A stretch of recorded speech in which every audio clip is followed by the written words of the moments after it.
아멘. 할렐루야. 오늘 말씀은 어머니 품속 젖된 아이라는 제목입니다. 7말 8초라는 말이 있었습니다. 많은 사람들이 7월 말 8월 초에 휴가를 간다고 생긴 말이에요. 7말 8초 뭐 그렇게 표현을 했는데 요즘 많이 달라졌습니다만은 그래도 휴가, 쉼에 대한 욕구는 과거보다 훨씬 더 많이 높아진 것 같습니다. 쉼이라고 하는 건 대단히 중요하거든요. 하나님께서 천지를 창조하실 때 6일 일하시고 7일째 쉬셨잖아요. 하나님 피곤해서 쉬셨느냐? 하나님 피곤을 모르시는 분이거든요. 그런데도 쉬셨어요. 이유는 우리로 하여금 우리 인간이 쉼을 갖도록 하시기 위한 배려이시죠. 낮에는 열심히 일하지만은 밤에는 안식하도록 하셨습니다. 여러분, 최고의 쉼의 자리, 최고의 안식의 자리, 최고의 평화의 자리가 어디일까? 오늘 성경 본문을 읽다 보면은 2절 말씀에 실로 내가 내 영혼으로 고요하고 평온하게 하기를, 이 고요와 평온한 자리를 어떻게 표현하냐면은 젖된 아이가 그의 어머니 품에 있음 같게 하였나니 내 영혼이 젖된 아이 같도다, 그렇게 말씀하고 있거든요. 젖된 아이가 어머니 품에 안겼을 때 그보다 더 고요하고 평안한 쉼의 자리가 있겠는가? 여러분은 지금 열정이 필요하신가요? 아니면 쉼이 필요하신가요? 설교를 준비하면서 지금은 쉼이 필요할 때입니다, 지금은 쉴 때입니다 라는 글을 읽었어요. 제가 목회단상에 옮겨 놓았는데, 방글방글 웃고 있는 아기를 보고도 마음이 밝아지지 않는다면 지금은 쉴 때입니다. 식구들 얼굴을 마주 보고도 살짝 웃어주지 못한다면 지금은 쉴 때입니다. 아침에 눈을 떴을 때 창문을 비추는 아침 햇살이 눈부시게 느껴지지 않는다면 지금은 쉴 때입니다. 넘어가서 아침과 저녁이 같고 맑은 날과 비 오는 날이 같고 산이나 바다에서 똑같은 느낌을 받는다면 지금은 쉴 때입니다. 당신은 그동안 참 많은 일을 했습니다. 그러나 가장 중요한 일 한 가지를 하지 않았습니다. 바로 쉬는 일입니다. 그 내용이에요. 쉼이 필요하죠. 우리 인생의 최고의 쉼의 자리, 쉼이 필요한데 도대체 그 쉼의 자리가 어딘가? 라는 질문을 던지면 떠오르는 예수님의 말씀, 수고하고 무거운 짐진 자들아 다 내게로 오라, 내가 너희를 쉬게 하리라. 예수님은 우리에게 쉼을 주시는 분, 다윗이 우리에게 참된 평화와 안식을 주시는 그 하나님을 체험하고 여호와는 나의 목자이시니 내게 부족함이 없으리로다. 그가 나를 푸른 풀밭에 누이시며 쉴만한 물가로 나를 인도하시는도다. 주님 안에서의 쉼을 노래하고 있거든요. 누구나 평안을 찾고 어느 나라나 평화를 구합니다.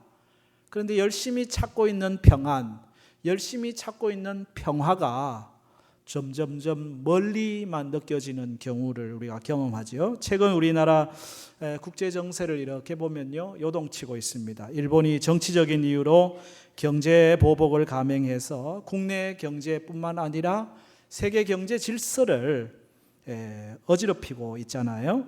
최근 우리 영토 독도 상공에 러시아 공군기가 이렇게 막 침범하는 그런 일들이 일어나가지고 또 혼란스러웠었잖아요. 중국도 여기에 함께하면서 사드 이후에 우리 기업이나 우리 한국 정부에 대한 여러 가지 요구들을 하고 있는 게 사실입니다.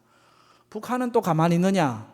또 미사일 2발 또 쏴가지고 또 뭐 남쪽에다가 경고를 한다는 둥만둥 또 그러고 있는가 하면은 우리의 우방인 미국도 늘 우리를 돕는 편에 서는 것 같은데 또 무슨 방위비 문제라든지 무역 문제가 나오면은 자국의 이익을 우선시하는 그런 태도를 취하잖아요. 그리고 이 국제 정세가 사실 우리 한반도를 중심으로 열국의 그런 환경이 평안치가 않은 게 사실입니다. 뭐 우리 한반도뿐만 아니라 저 이란을 중심으로 중동의 정세 또한 결코 간단치가 않잖아요. 평화를 원하고 평화 기구를 만들고 평화를 위해서 애쓴다고 하는데 평화가 잘 없습니다. 뭐 우리 국내 청년들의 실업 문제나 40대 고용률, 또 자영업자들, 제조업자들의 어려움, 뭐 편의점 알바에 이르기까지 녹록치가 않은 것이 사실이거든요. 근데 오늘 읽은 이 시편 131편은 평안을 이야기하고 있거든요. 평화를 이야기하고 있거든요. 야, 이 평안과 평화, 짧은 석절밖에 안 되는 시인데 시를 꼭 길게 써야 되는 건 아닌 것 같아요. 짧게 써도 될 것 같아요. 그죠?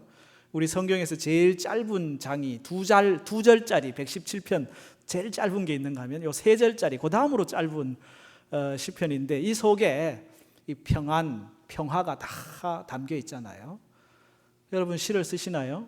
우리 어른들 중에도 시를 쓰시는 분이 있는데 저도 예전에 연애할 때는 시를 좀 썼는데 그때 시를 쓰는 제일 짧은 시, 제가 아내한테 보냈던 편지, 그때는 이제 연애 시절이니까 내가 당신을 사랑하는 이유, 제목이 이겁니다.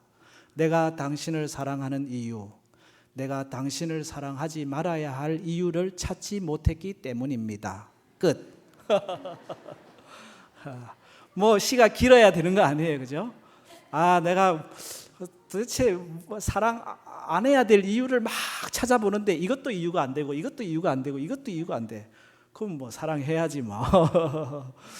그렇게 보냈던 시를 보관하고 있는데 뭐 길게 아니고 짧지만은 그 짧은 속에 그 마음이 담기잖아요. 오늘 131편 이거는 이 다윗의 시라고 되어 있는데 여러분 다윗의 관점에서 이 시를 읽으면은 훨씬 더 잘 이해할 수 있을 것 같아요. 다윗은 하나님 앞에서 자기의 삶을 돌아보니까 자기의 삶 속에 하나님이 주시는 고요와 평화가 있다는 거예요. 쉼과 평안을 누리고 있다는 거예요. 그걸 어디에 비유하고 있는가 하니 젖된 아이가 어머니 품속에 있는 것 같다, 그렇게 비유를 하고 있거든요. 여러분 여기서 주목할 것은 젖 먹는 아이가 아니고 젖된 아이입니다. 젖 먹는 아이가 엄마 품속에 있는 게 아니고요, 젖을 뗀 아이가 지금 엄마 품속에 있다, 그렇게 얘기하고 있거든요. 여러분 젖을 뗐다는 거는 젖 먹는 애보다는 좀 컸다는 거죠, 그죠? 요즘이야 뭐 젖을 한 6개월이나 길게 해봐야 뭐 1년 먹이는데 옛날에 오래 젖 먹는 애들은 막 3살, 5살이 돼가지고도 엄마 젖을 먹고 그랬어요. 젖을 떼야 이게 크잖아요, 그죠? 젖을 떼게 만드는데 이 젖을 뗐다는 거는 더 이상 엄마의 젖을 가지고 웃고 우는 게 아니라는 거죠. 젖 먹는 아기는요, 엄마 젖이 잘 나오면 웃고요, 젖 안 나오면 막 울어요. 젖 잘 주는 엄마 좋은 엄마, 젖 안 주는 엄마 나쁜 엄마. 왜? 젖 먹을 때는 그래요. 그러나 젖을 뗐다라고 하는 거는 젖을 뗀 아이가 엄마 품 속에 있는 거는 젖 먹기 위해 있는 게 아니잖아요, 그죠? 엄마 품이 따뜻하고 엄마 품이 사랑스럽고 엄마 품이 안전하고 엄마 품이 있으면 행복하고, 젖 먹기 위해서 엄마 품에 있지 않는 그런 상태라고 하는 것입니다. 이걸 우리의 신앙에 대입하면 우리가 예수를 믿을 때 전부 기복적이에요. 우리 아들, 딸 뭐 대학도 잘 가고 좋은 직장도 가고 진급도 하고 또 건강도 회복하고 잘 되기를 바라면서 시작합니다. 이거 결코 나쁜 게 아닙니다.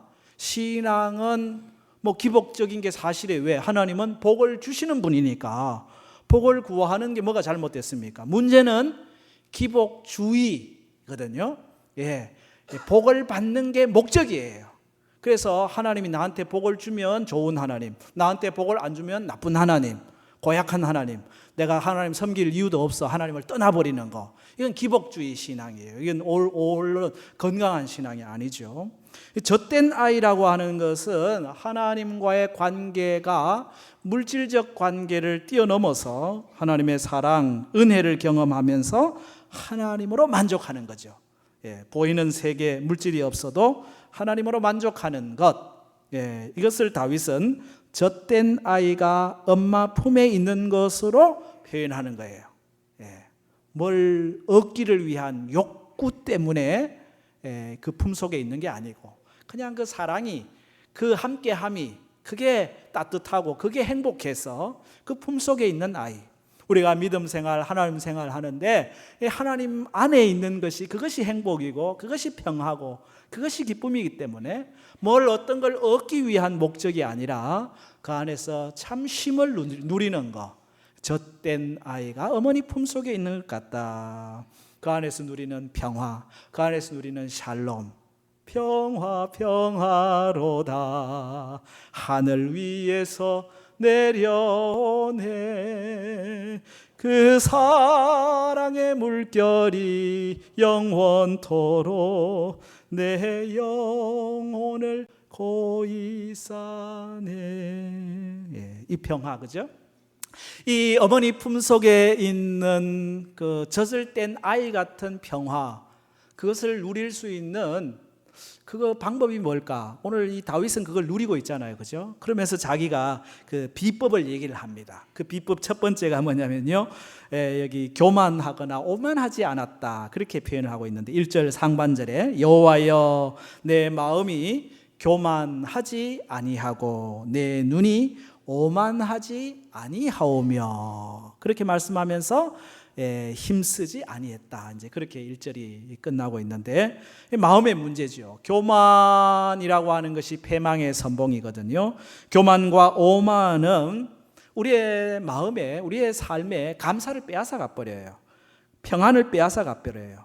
인간관계에서도 그렇지만은요, 하나님 관계에서도 그래요. 하나님 앞에서 늘 겸손하게 되면 그 안에 평안이 있는데, 하나님과의 관계에 있어서도 내가 하나님 대신 뭔가를 하려고 하고요, 하나님의 영광을 내가 차지하려고 하고요, 그러다 보면요 마음에 평안이 없다고 하는 것입니다. 예수님 당시에 바리새인이라든지 서기관들 참 말씀대로 살려고 했던 사람들입니다. 그런데 그들의 문제가 뭐였습니까? 하나님 앞에 겸손하지 않았다는 거잖아요. 자기 영광을 구하며 살았다는 거잖아요. 예수님의 늘 책망을 받게 되거든요. 열심히 신앙생활 잘하는 것 중요하지만은요, 하나님 앞에 겸손한 것은 더 중요한 거예요. 예수님이 수고하고 무거운 짐진 자들아 다 내게로 오라 내가 너희를 쉬게 하리라고 하시고 이어서 하시는 말씀이 나는 마음이 온유하고 겸손하니, 그렇게 말씀하시거든요. 예수님이 우리에게 주시는 쉼, 그것은 어디에서 오느냐? 예수님 안에 있는 온유와 겸손에서 나온다라고 하는 사실입니다. 오늘 시편 기자 다윗의 평안도 바로 거기에요.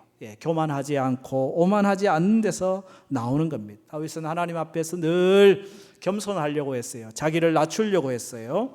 거기에서 진정한 쉼이 오는 거죠. 여러분 성경에 보면은요, 교만한 사람들 있거든요. 사울 왕 같은 이도 겸손으로 시작했지만은 교만으로 끝나요. 그 교만이 그의 삶을요 불편하게 만들어요. 그 교만이 그의 삶을요 아주 어렵게 만들어요. 힘들게 만들어요. 결국은 실패로 끝나고 말잖아요. 우시야 왕에 대한 이야기를 하면서 그가 하나님 앞에 교만하게 될 때 그의 삶의 결과는 뭐예요? 참 불행한 걸로 끝나고 말거든요. 그래서 하나님은 교만한 것을 싫어하셔요. 잠언 21장 4절 말씀에 눈이 높은 것과 마음이 교만한 것과 악인이 형통한 것은 다 죄니라, 그렇게 말씀하거든요. 시편 101편 5절 눈이 높고 마음이 교만한 자를 내가 용납하지 아니하리로다. 하나님이 싫어하는 것이 교만이라는 거예요. 신앙생활의 독이 뭐냐? 교만이에요. 늘 하나님 앞에서 겸손하시기 바랍니다. 늘 자기 마음을 낮추십시오. 평안이 어디에서 오느냐? 겸손하게 하나님 앞에 서는 자에게 있어요. 늘 내 자랑을 앞세우고 나를 늘 생각하고 내 교만 내 생각으로 가득하게 되면 거기에는 감사도 없고 평안도 없다라고 하는 거거든요. 예수님이 온유하고 겸손하신 것처럼 늘 겸손하십시오. 늘 자기 자신을 낮추십시오. 섬김의 자리에 가십시오.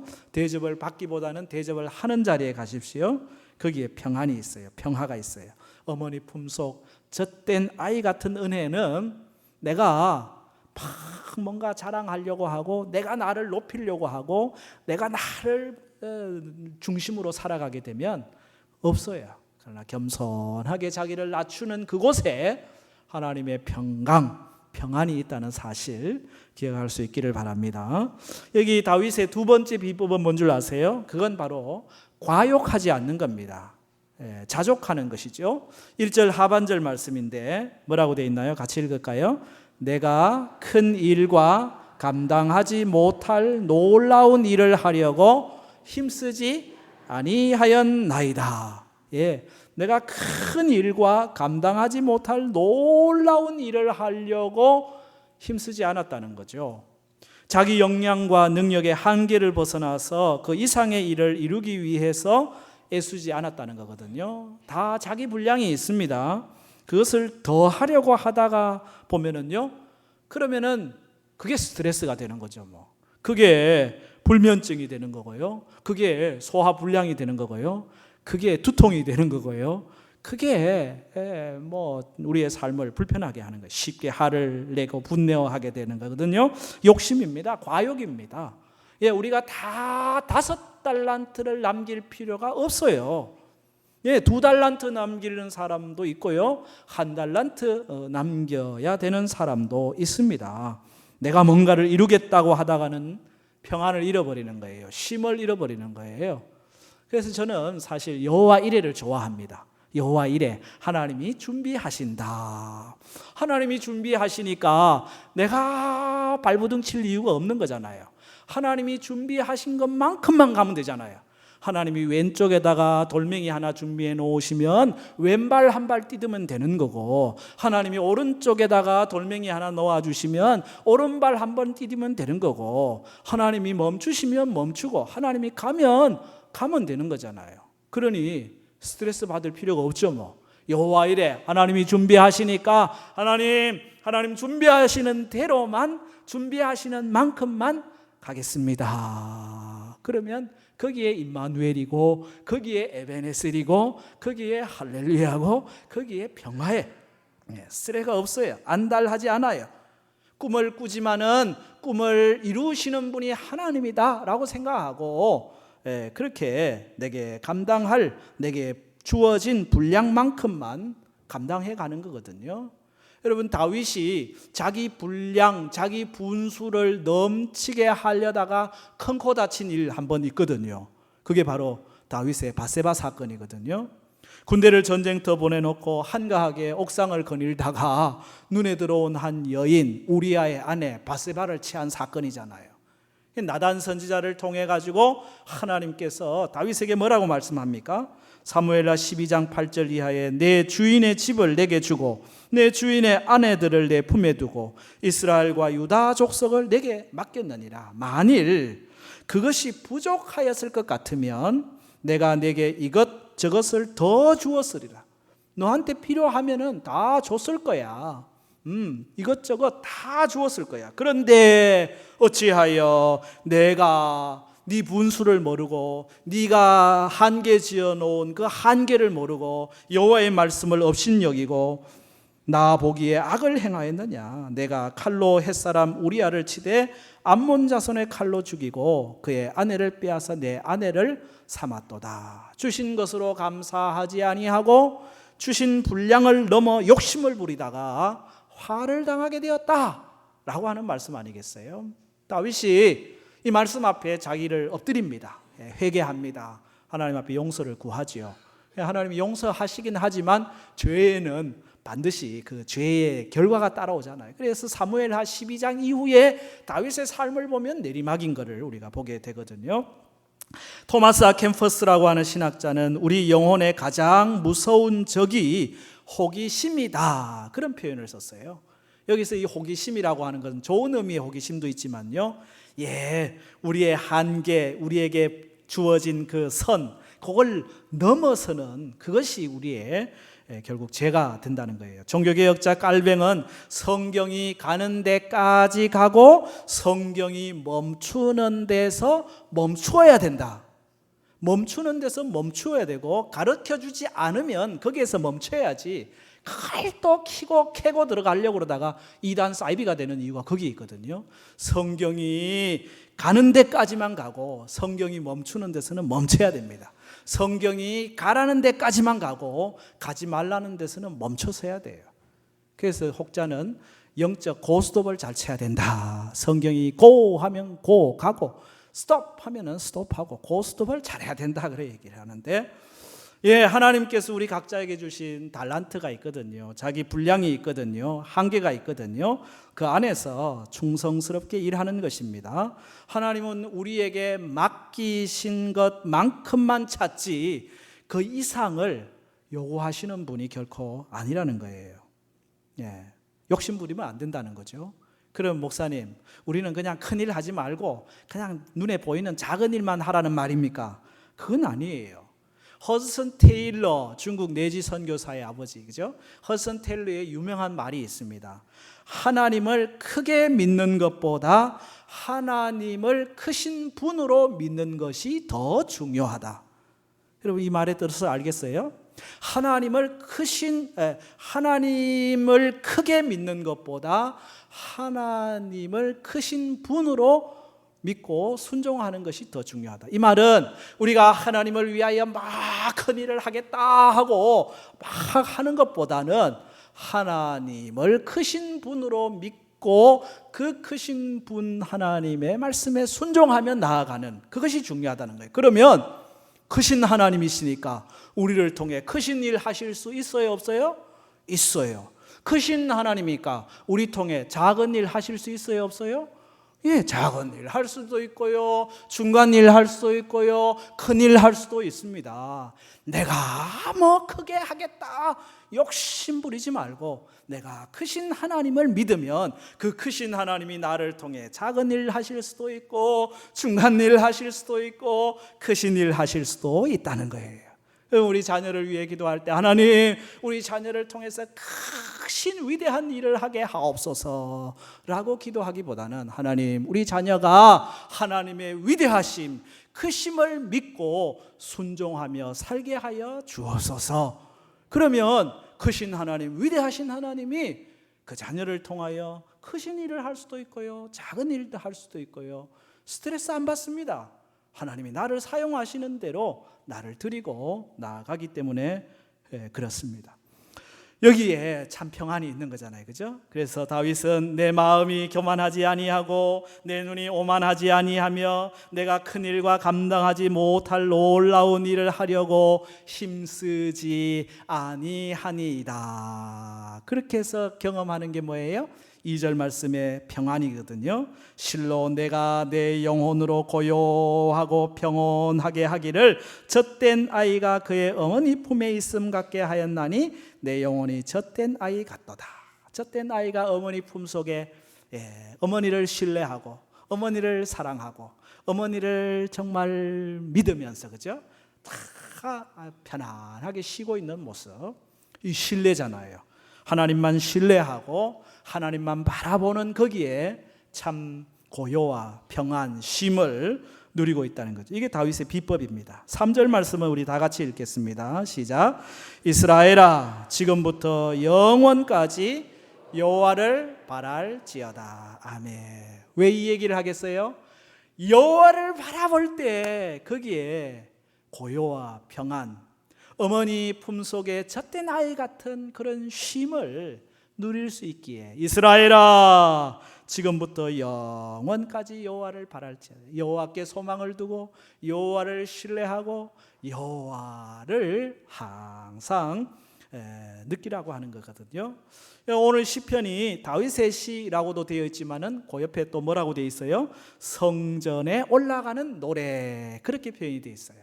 이 시편 131편은 성전에 올라가면서 손잡고 같이 찬양하면서 부르는 시편입니다. 시편은 사실 찬양이잖아요, 그죠? 성전에 올라가면서 예배드리러 올라가면서 성전을 사모하면서, 야, 우리의 고요와 우리의 평안이 어디 있느냐? 다른 데 있지 않다. 네, 우리 어머니 품 같은 하나님에게 있다. 그 하나님을 신뢰하고 그 하나님을 바라보는 데 있다. 이스라엘아, 지금부터 영원까지 여호와를 바랄지어다. 성전을 사모하며 나아가는 그곳에 평안이 있거든요. 오늘도 예배를 사모하고 나오신 여러분에게 하나님께서 샬롬, 평화를 주실 줄로 믿습니다. 성전을 사모하고 예배를 사모하는 게 얼마나 소중한 일인지 몰라요. 수요 말씀 기도회를 사모하고 금요 성령 기도회를 사모하고 새벽 기도회를 사모하고, 수요일 금요일 새벽은 나하고 상관없는 시간이라고 여러분 아예 저기 버려두지 마시고 할 수만 있거들랑 한 시간씩 그죠? 수요일이든 금요일이든 새벽이든 성전을 사모하는 은혜가 있기를 바랍니다. 성전에 올라오면, 예배의 자리에 나오면, 여호와를 바라면 그곳에 하나님이 주시는 은혜가 뭐예요? 평안입니다. 네, 평안이에요. 하나님이 평안을 약속하고 계셔요. 예수님께서 제자들과 갈릴리 호수를 건너실 때가 있었잖아요. 그때 갑자기 불어닥친 폭풍으로 인해서 배가 막 흔들리고 물이 들어오고 막 제자들이 사색이 돼가지고, 그런데도 예수님은 주무시고 계시니까 막 흔들어 깨웁니다. 선생님, 우리가 죽게 된 것을 돌아보지 않으십니까? 그제서야 예수님께서 깨어나셔서 바람을 꾸짖으시고 바다에게 명령하시죠. 잠잠하라, 고요하라. 그랬더니 바람이 그치고 물결이 아주 잔잔해졌어요. 그리고 예수님이 제자들에게 말씀합니다. 어찌하여 이렇게 무서워하느냐? 어찌하여 믿음이 없느냐? 예수님에 대한 신뢰, 믿음 얘기하는 거거든요. 하나님을 신뢰하는 믿음이 없으면 풍랑에 있는 이 세상에서 두려울 수밖에 없습니다. 그러나 하나님을 나의 하나님으로, 하나님 나의 반석이십니다. 하나님 나의 요새이십니다. 하나님 나의 목자가 되십니다. 하나님 나의 나를 지키시는 분이십니다. 하나님에 대한 신뢰와 믿음으로 나아가는 그곳에 하나님은 평안을 약속하고 있는 거거든요. 여러분, 우리 그리스도인들이 누리는 평안, 평화라고 하는 것이 어떤 것입니까?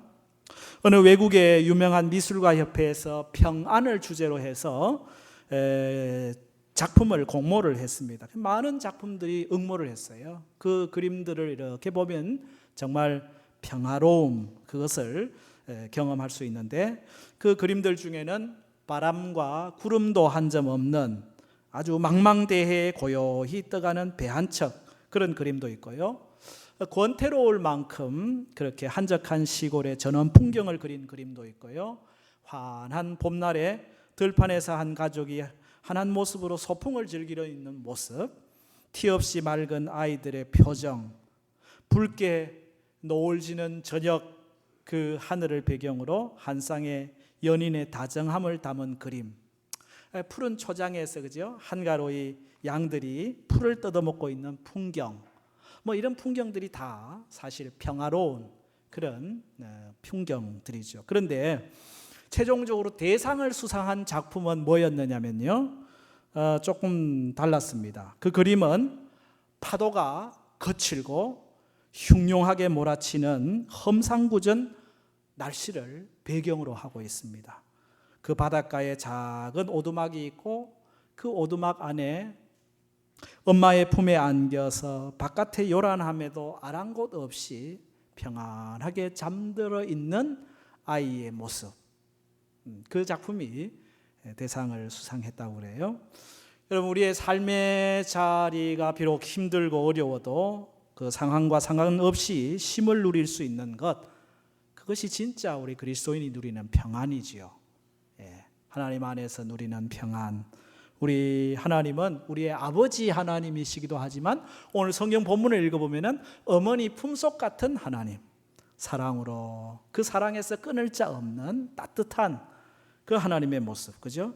예수님이 우리에게 주려고 한 게 뭡니까? 예수님이 우리에게 주려고 했던 것도 평안이에요. 하나님과 우리 안에, 우리와 우리 사이에 진정한 평안. 요한복음 16장 33절에 이것을 너희에게 이르는 것은 너희로 내 안에서 평안을 누리게 하려 함이라. 세상에서 너희가 환난을 당해요, 안 당해요?